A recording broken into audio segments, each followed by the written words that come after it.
Você deixa de reagir com as suas emoções, com empolgação, com ilusão, de fama, de dinheiro, de tudo isso. E você tem para onde olhar. Tem para onde Você olhar. não perde a perspectiva, tá olhando para o lugar errado, você tem a referência correta. Eu tenho a minha parte espiritual muito viva dentro de mim, e aí eu não falo de religião, eu falo das minhas crenças, que mudou minha vida, o que me deu direção e que passou a ser realmente uma referência para mim, e tudo isso me deu força. E o que foi isso? Fala para mim. Jesus. Uau. Jesus. Eu passei a conhecer, a ler mais e a tê-lo como uma referência. E aí quando se tem Jesus assim como uma referência, você deixa de reagir com as suas emoções, com empolgação, com ilusão, de fama, de dinheiro, de tudo isso.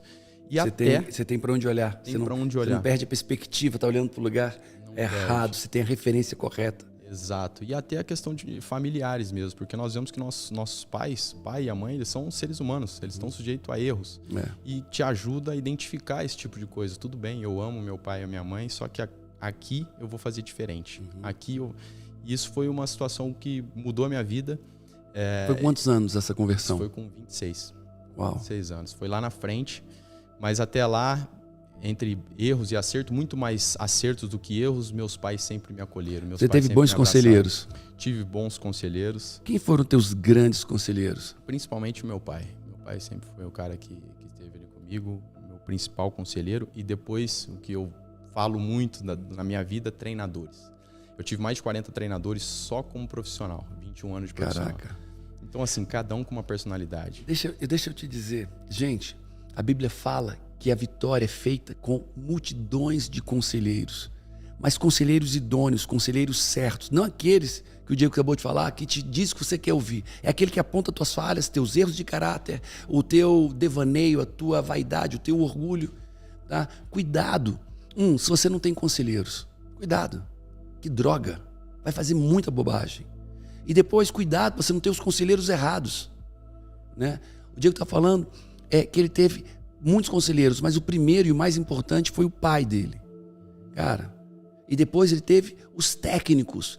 Mas quem é que ouve pai? É quem tem humildade, honra a seu pai. Quem é que ouve seus técnicos? Aquele que tem humildade, que ouve essas pessoas experientes que estão na liderança, ele liderando, ele conduzindo. Porque o que eu vejo muito pessoas entram na fama e esquecem pai. O pai que ele trouxe, aquela pessoa que ele aconselhou, não, agora eu sou, já que eu conquistei isso, eu não preciso mais de ninguém, eu decido sozinho, eu vou sozinho, eu vou fazer meu caminho, minha vida. E grandes jogadores que entram nos clubes, e quando ouvem o técnico, é porque esse novinho está fora.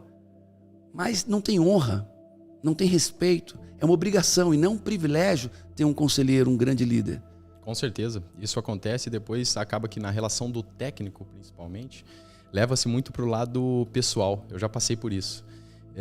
Toda a forma como ele fala, se ele está te confrontando, ele não gosta de mim, tá vendo, tá pegando no meu pé. Eu já senti o jeito que ele me olhou hoje, que ele me deu bom dia, ele não gosta de mim. Sendo que depois você entende que não, na posição dele de liderança, ele tem que repreender, tem que corrigir, tá preocupado com o coletivo, com o teu rendimento, não tem a ver com ele gostar ou não, só apenas o teu resultado, o teu comportamento naquele momento não está sendo legal.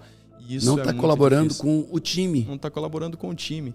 E isso acontece demais e cria uma barreira entre o líder, no caso, e os liderados, né? E é uma situação que atrapalha muito. Não que vai aparecer só técnicos que querem te ajudar, né, Paulo? Teve muitos treinadores também que apareceram na minha vida que realmente me dificultaram o caminho. Só que até eles eu aprendi depois. Eu falei, caraca, obrigado. Teve um holandês e um alemão. O holandês, principalmente, quando eu estava no Porto, estava tudo bem. Eu, 19 anos, campeão brasileiro, mundial, campeão da América com a seleção brasileira, jogando, titular. E depois de um jogo, nós perdemos o jogo fora. Tava mais na metade da temporada, ele me chamou bem frio, não durou nem um minuto a conversa, chamou o tradutor do lado assim e falou: olha, fala pra ele que nós perdemos esse jogo e a partir de agora eu vou mudar o sistema. E mudando o sistema, a posição dele não vai existir. Então ele não serve mais, pode sair, pode ir embora. Como assim, posso ir embora? Até então eu era privilegiado, todos os treinadores do meu lado. Botou num paredão, fuzilou e não disse nem pelo que foi fuzilado. Nada, só falou, deixou de existir tua posição, se não tem mais tua posição, você não serve mais. Nunca tinha ouvido, eu nem sabia, outra coisa que eu nem sabia que existia até então, todos os treinadores me abraçaram, me deram confiança e ele falou isso. E aí eu peguei numa situação, 19 anos, saí para vencer na Europa, um cara que me fala, nunca, você não joga mais aqui, e fui desprezado. Falei, e agora? O que eu faço? Saí para vencer. Não foi nem só dispensado, foi desprezado e dispensado. E assim, continuei treinando mais algumas semanas, ele não olhava mais para mim, riscou e acabou. Esse cara, naquele momento, eu fiquei com uma raiva grande, realmente. Falei, não é possível, injusto. Só que eu decidi seguir. Falei, então eu vou sair do Portugal, vou pra Alemanha. E você continuou do time? Aí eu fico no time, tô treinando, só que não jogo mais 1 minuto. Eu era titular absoluto do time, eu não jogo mais 1 minuto. Porque ele mudou o sistema, então eu sou um meio ofensivo, agora eu não vou jogar mais com meio ofensivo, eu vou jogar com 2 atacantes. Não tem mais meio ofensivo, não tem mais e acabou. E não voltou atrás. E você não tem competência para jogar em outra posição. O cara disse, além de tudo, você não tem competência para jogar em outra posição. Então, esquece, você é a sua posição, você não é quem você é. Você não é seu talento, sua perseverança, sua força, sua dedicação. Você é a posição que você joga. Pronto, exatamente, acabou. Paulo. E aí eu saio dali, onde que eu vou achar meu espaço? Na Europa. Eu não queria voltar para o Brasil. As portas dos brasileiros estavam abertas, mas eu vou ficar na Europa. Aí eu encontro na Alemanha o desconhecido totalmente. Isso foi em Portugal? Foi em Portugal. Com um técnico alemão? Com um técnico holandês. Tá. E aí eu saio desse desprezo, no caso, recusa e vou para a Alemanha, um desconhecido. Agora, eu sei que na minha vida, as dores me fortaleceram. É aquilo assim, aquilo que não me destrói me fortalece, e para mim é real. Né? Eu consigo dar o significado certo, eu consigo aprender. Assim, o que isso colaborou com você ou não colaborou? Paulo, essa atitude me deu a certeza. Acho que foi a primeira grande frustração. Foi a primeira grande recusa de um técnico na minha vida. Eu nunca tinha tido, sabe? Aquela sensação nunca tinha, porque todos os treinadores, como eu falei, eles gostavam, eram um dos principais jogadores do time.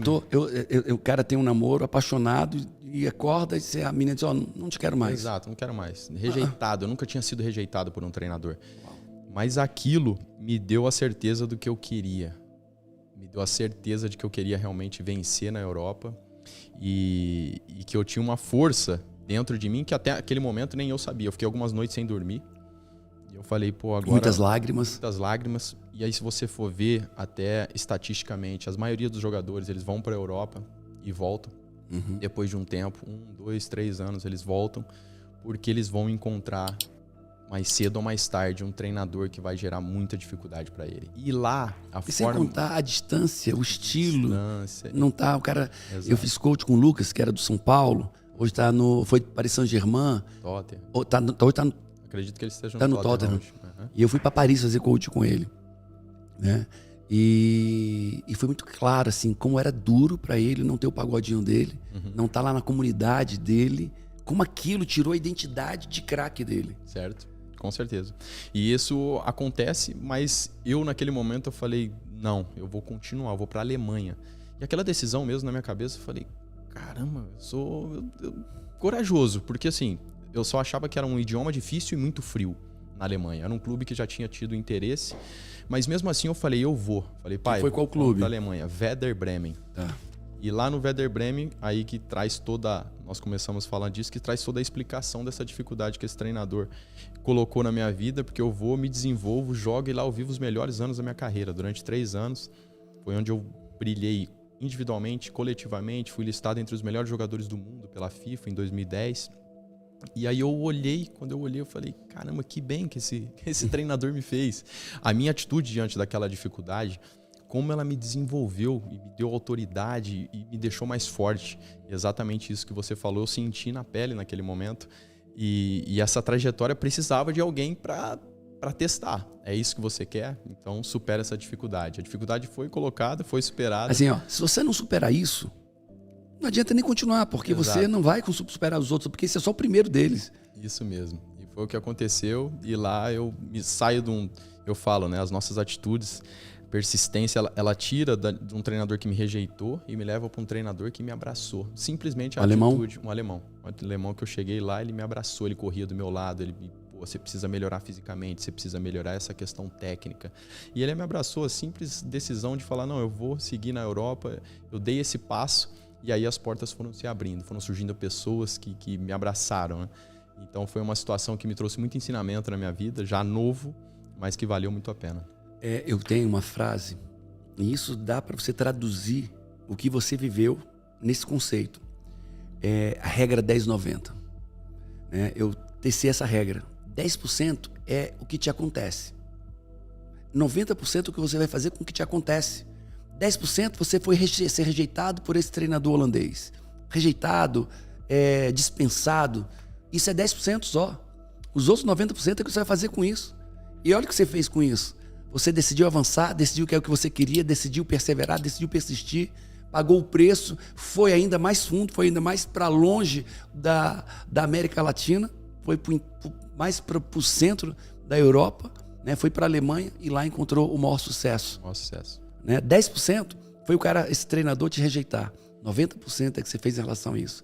Teriam muitas pessoas que depois disso iam ficar deprimidas, fracas, iam aceitar qualquer outra proposta menor, voltariam para o Brasil, sentindo pequenos, frustrados. Exato. 10% é o que acontece, 90% é o que você faz com o que acontece e aí você entende o que é que você fez. Isso mesmo. E valeu muito a pena, porque até na questão da propriedade que me deu, né? De ter passado, de ter vivido, eu acredito que as dificuldades ela nos dá propriedade também, né, Paulo? Para passar, para falar, para depois de alguma forma você contribuir com as pessoas, que eu acho que a vida é muito isso, é contribuir, as pessoas saírem melhor do que entraram na sua vida. E aqueles que superam a dificuldade é o que traz, né, a propriedade. Olha, eu sou uma parteira de ideias e de performance, né? E de comportamentos. Eu tiro das pessoas a melhor, o que ela fez para ter o sucesso. Olha a pergunta que eu te fazer. Como é que você seria? Aonde você teria chegado se você não tivesse passado por essa primeira frustração aos 19 anos?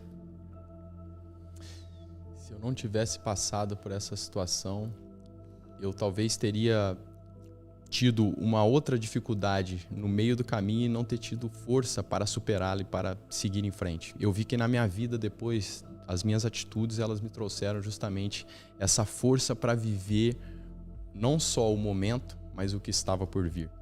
O grande exemplo disso foi nos últimos anos da minha carreira, que nós vamos falar mais lá na frente, mas tudo que a gente passa, todos os problemas que a gente supera, ele tem algum porquê. Ele serve para nos fortalecer para algo que vai acontecer na nossa vida e que vai precisar justamente ter passado por esse teste. Foi o que eu senti, passando pelo Porto, brilhei no Werder Bremen e depois as situações que eu fui vivendo na vida sempre me traziam, opa, isso eu já passei. Agora não tem isso mais de treinador não querer, treinador me recusar, me rejeitar. Eu já sei como enfrentar isso, eu tô pronto, eu superei isso. E tudo aquilo me deixou mais forte, mais confiante. E acredito que por isso somou, né, para construir um caráter vencedor na minha vida. E deu sentido às dificuldades que eu passei. As pessoas pedem assim, Deus, me faz forte, mas não quer um problema. É. Deus, me faz inteligente, mas não quer ler o livro. Cara, como é que é isso? Você pede força e não pede o problema para te fazer forte? Não tem sentido.